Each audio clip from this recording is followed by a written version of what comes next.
this noon hour. If you haven't had a chance to go ahead and get some snacks, please do so in the back. We're very honored today to have a visit from Mexico by a colleague from the Universidad Latina de América in Morelia, Michoacán, in central Mexico. Our guest today is Maestro Enrique Fuentes Flores. And in the past few weeks, Enrique and I have been collaborating together through a program in the School of History, Philosophy, and Religion to create a binational learning community. So students from the OSU Peace Studies program have been taking a class on peace and conflict in the Americas, and they have been meeting, or have started meeting, with students from UNLA, Enrique's students, in Morelia, Michoacán, over video teleconferencing to discuss common themes in films that we've been watching having to do with peace and conflict in the Americas. And in September, I had the honor to be able to go to UNLA to meet some of the students, to talk a little bit about the programs that we offer here at OSU, and to talk a little bit about the study of peace and what that means. And we had a very rich conversation there with many of the faculties at UNLA about further ways in which we can collaborate between the United States and Mexico, and talking about ways in which we can enrich the experience of our students to provide opportunities for global citizenship and problem solving on an international scale. So we've invited Professor Fuentes Flores to come and to share with us a little bit of his experiences in Mexico, and particularly to talk about his knowledge of higher education in Mexico. The challenges and also the opportunities. So Professor Flores is full-time faculty of interdisciplinary studies at the Universidad Latina de América. He received his bachelor's degree there at UNLA, and he went back to his alma mater to teach, and did postgraduate work in Mexico City, and has a master's degree in organizational psychology. So I want to make sure that we give him a welcome. This is his first time to Oregon. Not to the United States, but to Oregon. And he's told me that he thinks the campus so far that he's seen, he got in late last night, is extremely beautiful. So why don't we go ahead and please welcome Professor Fuentes Flores.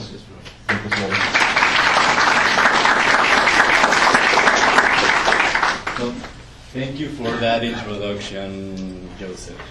I am actually very grateful and very impressed with your campus. You have a beautiful campus and a beautiful environment. It's very, very nice to be here. And well, I am here to talk to you about higher education in Mexico, which is a field that I work in. I would like to first give you an overview of how we manage higher education in Mexico, and then talk about some current issues that are happening involving university students. First of all, I would like to say that one of our main issues is access to higher education. As you can see in the slide, in the 90s, 12 out of 100 people between the age of 19 and 23 had access to higher education. That is really low. Like in a country like Mexico, we are mostly young people between those ages. So it's not a very good number. Higher education was not an option for the majority of the population in the 90s, and well, that thing changed during the 21st century. Well, what we have transited in the 21st century. Currently, 1 out of 5 people between those ages has access to higher education.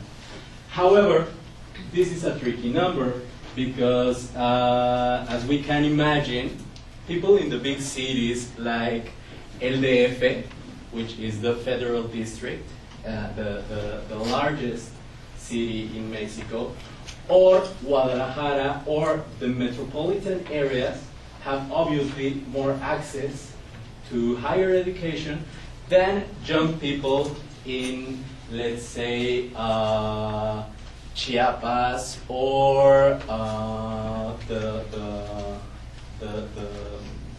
smaller places in Mexico. It's even though we are now between the 20 and the 23 percentage of access to higher education in Mexico is very unequal.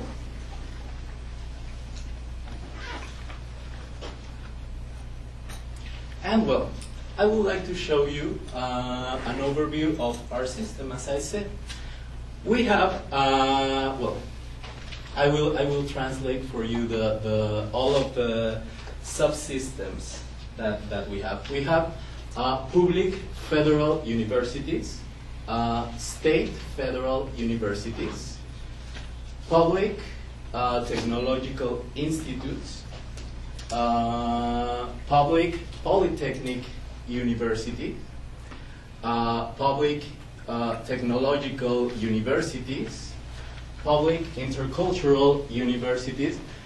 This is a new trend also. We are trying to rescue our tradition, and we are trying to make higher education programs that include the indigenous cultures as well. So in higher education, we now have programs that teach in native languages, which is a very very emerging trend right now, but it's getting bigger as we are realizing the value that these programs have to the preservation of our culture.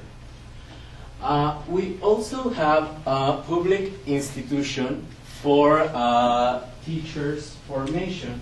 We call them the normales.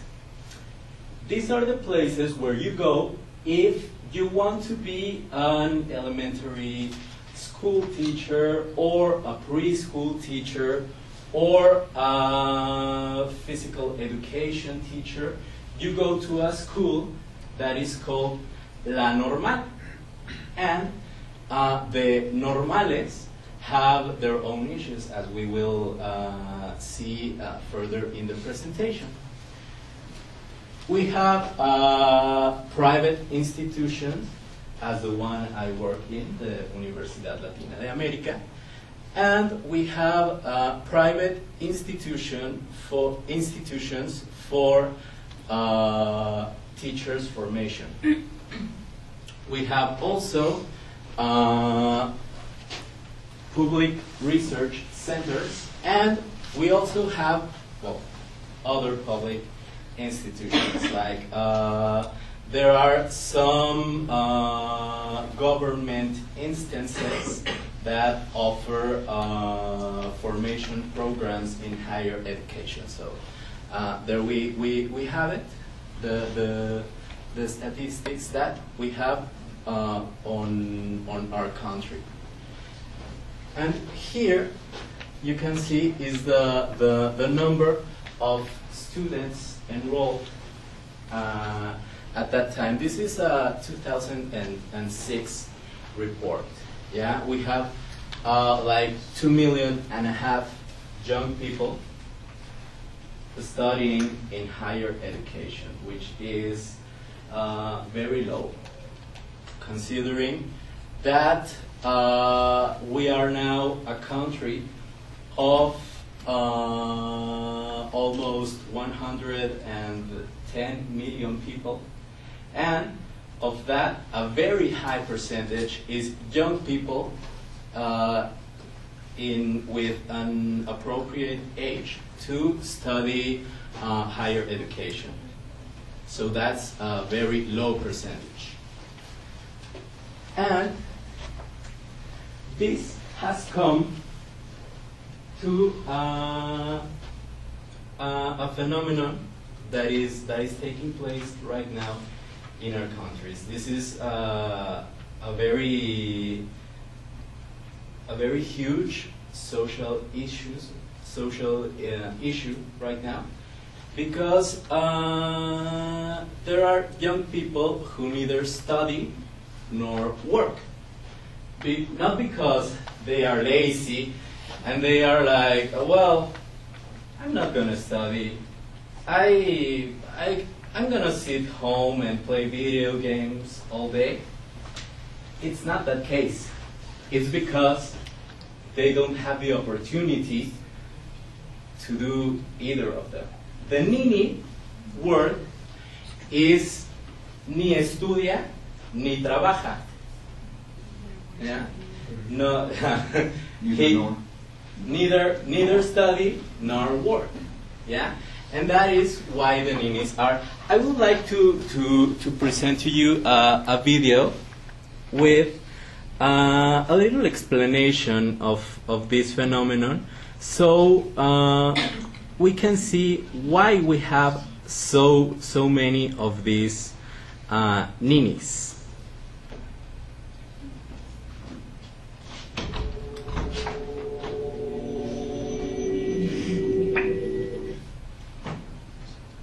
Oh, I'm gonna stop a little so you can read the introduction.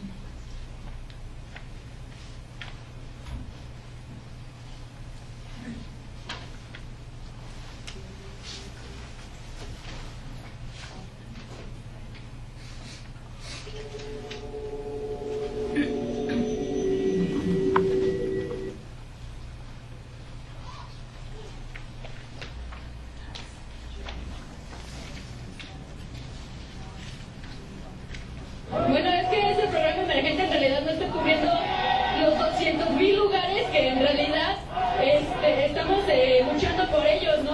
Porque cada año son más de 200,000 los rechazados. Y esa cantidad que pone ahí el programa emergente, pues es una burla, porque no está resolviendo el problema de la educación en todo México por completo. Y no solo en la zona metropolitana, sino en todo el país. Sí, para eso venimos a ver. Deberían haber muchísimos más lugares para que todos podamos tener una educación decente, porque los estudios tecnológicos nada más se preparan para hacer un chanán cualquiera. Lo que pienso es que es una burla. Nosotros lo que peleamos solo son lugares. Queremos seguir estudiando, pero pues no hay escuelas. Bueno, esas opciones las pusieron a través de una página de internet, lo cual en los primeros minutos en que se lanzó no funcionaba, y hasta la fecha no hay registro de que algún aspirante, por lo menos, o integrante del MAES que haya accesado tenga alguna opción que le beneficie o que le satisfaga según lo que él quiere estudiar. Quisieron que fuera una respuesta para que todos tuviéramos un lugar, pero todos los rechazados no cumplen la cuarta parte, supongamos. Entonces, pues, para nosotros no es una respuesta, porque ni siquiera se puede abrir la página, no puedes inscribirte, y cuando ya entras al segundo o tercer paso te regresa y te regresa y te regresa. Entonces, pues, si no funciona, no va a funcionar nunca. Entonces, pues, necesitamos una respuesta concreta. Pues, para empezar, la página no sirvió. Entonces nadie sabe de esos 5,000 lugares, porque incluso varios del movimiento nos quisimos registrar, nadie pudo. O sea, yo digo que nomás fue como que... yo digo que lo hicieron nada más así como que para que no saliéramos a las calles y todo eso. Porque hace un año hicieron una feria en Vasconcelos, donde igual fueron de becas y todo eso. Pero igual no fue una solución porque se supone que te iban a dar becas, pero aún así iban a terminar pagando al semestre como 3,000, 4,000 pesos. Y aunque fueras, ¿verdad? Con esos 5,000 que ofrecen no es solución, ¿no? Siguen habiendo pues muchas personas sin escuela, digámoslo así. Entonces, tal cual no es como una solución, tampoco es una solución porque evidentemente no sigue los planes en los que uno busca, ¿no? Que son como los del Poli, los de la UNAM y los de la UAM. Pues no es más de lo mismo que nos han venido planteando ya años pasados. Toda la educación que están pretendiendo darnos con este programa emergente es educación a distancia o educación tecnológicos en politécnicas. Nosotros no queremos estudiar mano de obra barata y calificada o técnico superior en limpieza de autopartes. Nosotros queremos ingresar a escuelas con el modelo educativo de la UNAM, de la UAM, del Politécnico. Inclusive, si todos estos lugares que da el programa que acaban de sacar desde fuera, en educación presencial, en la UNAM, en el Politécnico y en todas estas instituciones, no soluciona la problemática real, ¿no? Este número que están ofreciendo no se equipara en nada con el universo de 200.000 jóvenes retrasados del área metropolitana. Es que no abren los lugares suficientes, somos mucho más de 5.000. Somos, la UNAM rechazó se hizo el examen para 112.000 aspirantes y solamente aceptaron 4.000, o sea, con 5.000 nuevos lugares de todos modos no cubren la demanda de los estudiantes. Somos miles de estudiantes que quieren un lugar para la universidad y nos acusan de que no estudiamos. El 90% de los que hacen el examen son rechazados. Yo creo que fue para que no nos movilizáramos. Los lugares están bien lejos. Yo me apunté y la carrera que quería estaba hasta Tláhuac, como a 20 minutos del metro Tláhuac, y yo vivo aquí en el metro Valderas. Está muy lejos. Entre burla y también burla, para que no nos movilizáramos también, para que no viniéramos, como diciendo que sí hay opciones, pero que nosotros no queremos. Pues sí, fue una burla porque pues no son 5.000 los alumnos que faltan en estudiar, ¿no? Creo que debemos de hacer algo para que no se sigan burlando de nosotros. Pero una vez que te metes a la página, veías que primero que tardaba mucho en entrar. La segunda razón era que eran carreras que nadie quería y que casi nadie conocía, prácticamente fue eso. Pues prácticamente muchos de los que estamos acá ni siquiera sabemos de qué consiste ese plan emergente. Hubo compañeros que trataron de ingresar a la página y no estaba disponible. Entonces para nosotros es una cuestión de darnos cuenta realmente cómo quieren hacer las cosas las autoridades. Digo, con este plan emergente ni siquiera cubriría nada de la demanda de los rechazados. A la fecha, según la página, está saturada, pero nadie puede hacer los registros y las materias que están, pues no, bueno, las carreras más bien, son las menos queridas pues por todos los estudiantes. This video is from a protest that took place last year because a lot of aspirants to higher education made the admissions test in universities, in big universities like UNAM and the Instituto Politécnico and the Universidad Metropolitana. But most of them, because of the capacity of these institutions, were rejected and then given some other options like, well, you wanted to be a lawyer or you wanted to study civil engineering. All that the system can offer you is to study in this little institute we just created, and all you can study is maybe technician in cleaning auto parts. And they were like, what? I don't want that. I want the career or the major I signed up for. And that became a problem because all of the institutions I showed you in this slide, they can't cover the demand of higher education.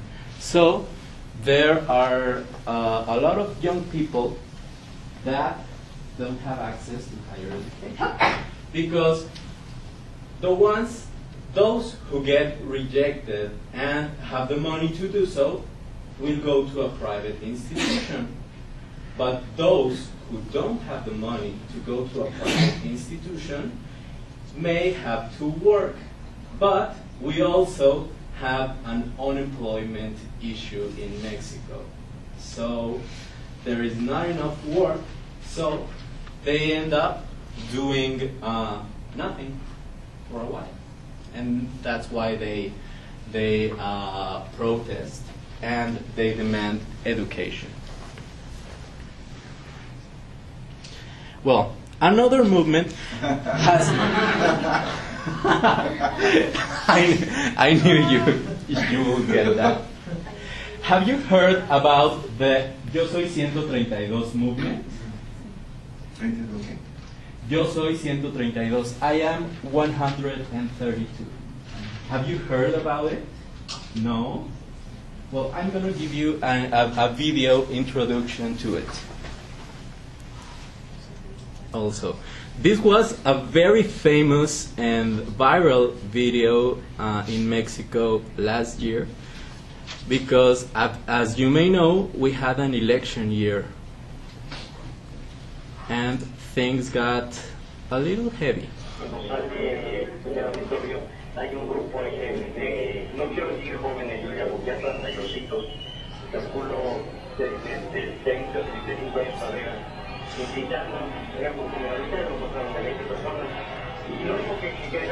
Well, do you know who Enrique Peña Nieto is? Who is he? Presidente. El presidente de México. That's right. He is now el presidente de México. Back then, back in May 2012, he wasn't. He was the main presidential candidate. But he was very criticized by society because a lot of people saw him as a media-friendly candidate. They called him the Televisa candidate or the Televisa president.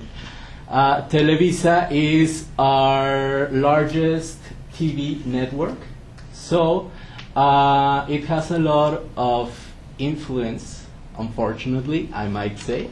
It has a lot of influence on people's way of thinking.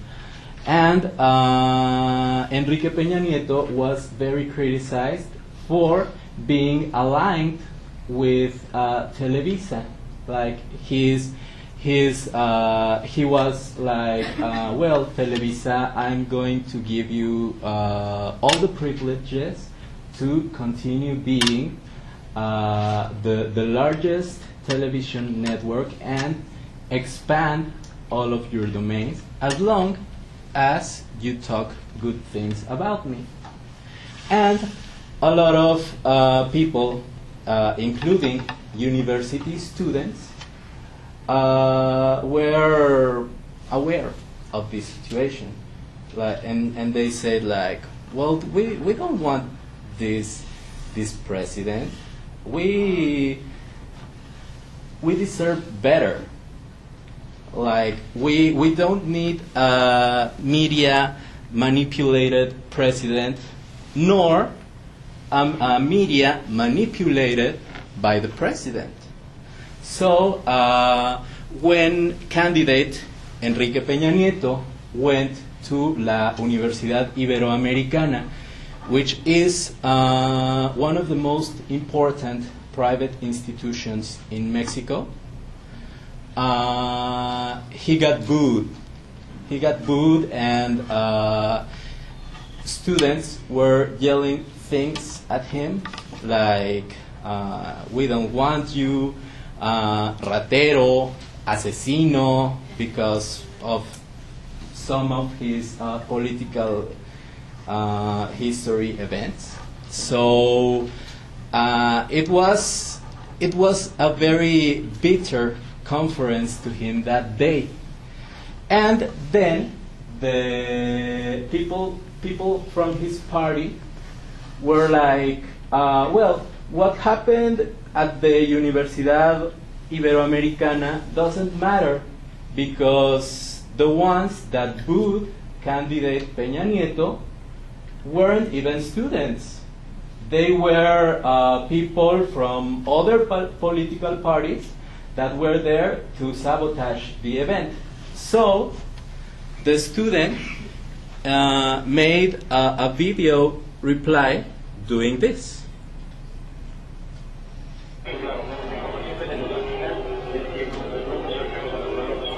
There is the booing.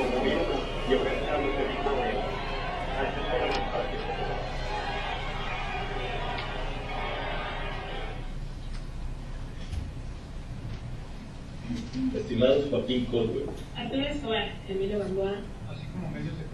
Tenemos neutralidad. Usamos el derecho de réplica para desmentir. Somos estudiantes del Ibero, no acarreados, no por. Y nadie nos entrenó para nada. Y nadie nos entrenó para nada. Y nadie nos entrenó para nada. Y nadie nos entrenó para nada. Mi nombre es María José. Mi cuenta de alumnos es 172236-9. Somos estudiantes del Ibero. Alejandra Miranda M 170675-1. Alonso G 16 Andrea G 168653. Soy Camila B, de la Universidad Iberoamericana, con el número de cuenta 173119-4. Carla S 172469-4. Mi número de cuenta es 164977 y mi nombre es María Jimena. Y de Miguel 17950, estudiante de comunicación social. Camila C 171969. Jessica C 173047-2. Jimena Sofía B 180885-9. Pablo Hurtado 1803850. Laura P 168206. How many are there so far? Oh, you didn't count? Well, they were 131 students holding their Ibero credential and saying, I'm not in any political party. I did that booing because I wanted to, because that's the way I think. And that was a very powerful thing, a very powerful event and video that then originated the Yo Soy 132 movement, inspired by these Ibero students that led to some protests mostly in Mexico City, but that were replicated in many cities around Mexico. And it was very, very powerful and very inspiring, I have to say, for people to see these university students stand for themselves and protest against something they don't believe in.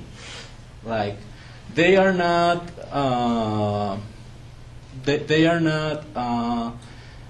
how do you say indiferentes? Apathetic, indifferent. Apathetic, yeah, about what is happening to their country. They are willing to get involved and to be listened. So, as you can see, this is who can translate this this card? Says, I am pretty but not stupid. Yeah, yeah, exactly. Like they were getting involved in these protests. Even it got to some young people that were representing Mexico at the Cannes Film Festival. They were holding their signs of Yo Soy 132. They are at the red carpet in Cannes Film Festival. And in New York, anywhere there were Mexican students, there was Yo Soy 132 instance. So it was very powerful. It was very, very moving. But then, we also have the students from the teacher forming institutions. the ones I told you earlier, the normal schools. And here is the problem. When one student goes into a normal school to say he wants to be a physical education teacher, and he enrolls, he takes all of the courses, and when he finishes the school, he is promised a lifetime job. No subject to evaluation with a retirement period that is very short. It's like 30 years. Like if you finish school by 23 and you work for 30 years, you can be retired at 53 with no problem. Yeah. But the norms regarding education are changing, and the new norms are attempting to evaluate teachers in their professional capacities and teaching abilities. And every teacher, every normalist teacher is concerned about it, because they are very worried. Like, well, I'm not going to have my lifetime job when I graduate. Are they going to question my work? And what they are doing is also protesting against these reforms.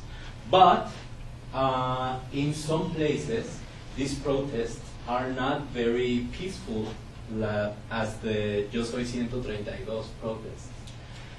These students are taking the streets, but they also are doing some very questionable actions. Like in Mexico, we have our road system. You get to a caseta and pay your fee to transit a road. These students were taking the casetas, and when you got there in your car, they said, well, this caseta usually has a fee of 150 pesos. Give me 100 and I'll let you pass. And they were taking that money for themselves, not for anything else that we know. They were taking the streets in Morelia, where I come from. They were taking the main streets, like just putting barricades so cars couldn't pass in the main street, and they just played soccer in the main street. And all of the people we were like, whoa, what is happening? This cannot be possible. These people, these students, cannot be taken serious to teach children. So it's a problem that is still going on, and that is very worrying to us as the Michoacan and the Mexican population in general.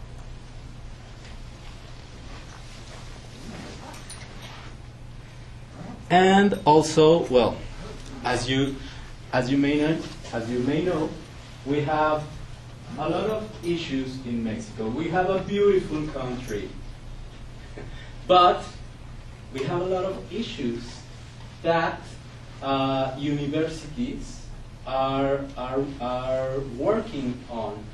Yeah?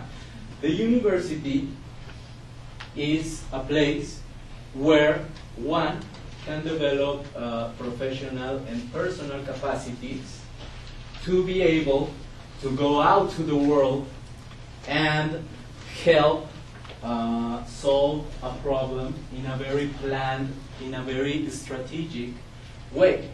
Yeah? So we have a lot of work to do about that in Mexico. We have poverty, organized crime, corruption, discrimination, unemployment, health and nutrition. We have a very large percentage of obesity. We have ecological damage because we are not taking care properly of the beautiful land we have. So universities are attempting to prepare students to do so, but how successful can universities be if they are not capable of offering all of the young people the same opportunities?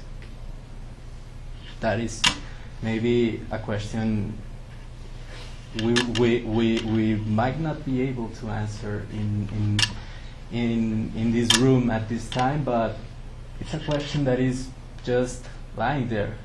How far can the universities work, can go? And well, some challenges for higher education in Mexico are these ones. To academically approach and diagnose current social needs, to design and operate academic programs that are pertinent to those needs, to promote communitary intervention amongst students to assure the development of personal abilities in their professional profile, to grow carefully. This is a very important one. To grow carefully. We might not need a lot of new schools. Like new schools for what? Or based on what? We need to plan as a society. What do we need? What professionals do we need for our current social issues? And then have a growth, but a growth in a very planned pattern that responds to those social needs, and to slowly begin to cover a larger percentage of the population that is eligible to study a higher education program, and to stimulate art and culture, to preserve our tradition and promote creativity and sensibility. This is a very important one. This is mostly in the hands of the teachers. Well, all of them, we can say they are responsibilities of institutions, but they are also a responsibility for us, teachers, to prepare students to go out there and to face an environment that may not be as friendly as they think. Teaching in a private school in Mexico, the general mentality is, I'm going to study administration, or I'm going to study international business because I want to have a very profitable job, because I want to have a very successful professional career. But most of the students don't think about their environment and the social needs that their environment has. So it's a job for us teachers to sensibilize them about what they are about to face when they graduate. And also, it's a job for us to promote reflection and to share our experience with them in a way that we could help them to get to give more to the society. That is the main function of universities and teachers, and also the main challenge. So, in conclusion, building a better Mexican society that is more capable of facing its issues requires the active participation of higher education institutions and their teachers. And we are working very hard on that. Thank you very much.